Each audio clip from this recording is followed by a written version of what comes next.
Kandidatja për deputete e Partisë Demokratike dhe Aleancës për Shqipërinë Madhështore në qarkun e Vlorës, Nada Daulja, ka marrë pjesë në një takim të organizuar nga kryetari i Partisë Demokratike Shqiptare Sali Berisha me mjek, pedagog dhe student të mjekësisë. Si një përfaqësuese mjekësisë dhe specialiste e shëndetit mendor, por edhe si kandidate për deputete, Nada Daulja ishte ulur në panel për krah liderit të opozitës, kryetarit të Partisë Demokratike Shqiptare Sali Berisha.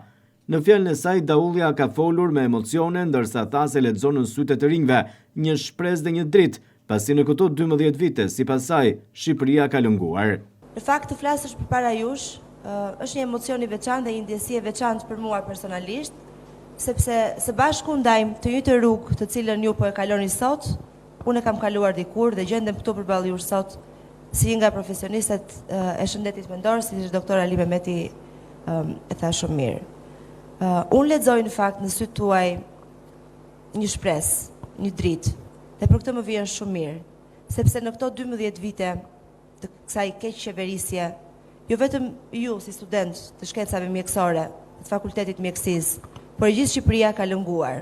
Kandidatja e Partisë Demokratike dhe Aleancës për Shqipërinë Madhështore për deputete në qarkun e Vlorës, Nada Daulja, theksoi se ka zgjedhur që jetën personale dhe profesionale ta ndërtojë në Shqipëri. Ndaj ftoi edhe të rinj studentët e mjekësisë që të bëjnë të njëjtën gjë dhe të besojnë tek programi i Partisë Demokratike, që është një program i mirëmenduar.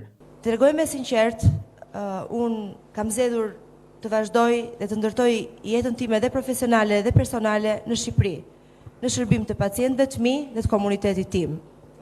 Dhe fatkeqësisht, pjesa më e madhe e kolegëve të mi shërbejnë sot në përbot. Që kjo mos të ndodhë më dhe ju, të cilët do të jeni e ardhmja e shëndetësisë nesër, mjekët e rinj që do të keni në dorë me profesionalizëm, humanizëm dhe shamirësi dhe mbi të gjitha me shumë përgjegjësi, jetën dhe shëndetin e shumë pacientëve, ju ftoj që ta mendoni mirë këtë pjesë, të besoni te programi i Partisë Demokratike për shëndetësinë, i cili është një program shumë i mirë menduar dhe i hartuar. Kandidatja Daulja u ndalë te krijimi i fakultetit të dytë të mjekësisë, që sipas saj do të thotë një hallë kryesore që do të bëjë më shumë për shëndetësinë dhe mjekët, të cilët duhet të shërbejnë në Shqipëri. Te formimi dhe krijimi i fakultetit të dytë të mjekësisë, që do jetë një nga hallkat kryesore, i cili do të bëjë që shumë profesionistë të shëndetit të fushës së shëndetësisë do të shërbejnë në Shqipëri dhe do të jenë ata që do ta bëjnë shëndetësinë dhe Shqipërinë madhështore. Ju uroj suksese në këtë profesion që keni zgjedhur. Lideri demokrat Sali Berisha tha se projekti i Shqipërisë Madhështore parashikon një transformim tërësor të arsimit dhe shëndetësisë. Spari, ne do të dyfishojmë buxhetin për shëndetësinë, do të dyfishojmë buxhetin për arsimin. Së dyti, nuk do mund të kesh mjek, as infermier në spitalet apo në shërbimin tonë, në qoftë se nuk i paguan ata shumë mirë. Çfarë bëri Hungaria kur ra Covidi? Çoi rrogat e mjekëve të vet të afërta me gjermanët. Se po ikin në Gjermani ata.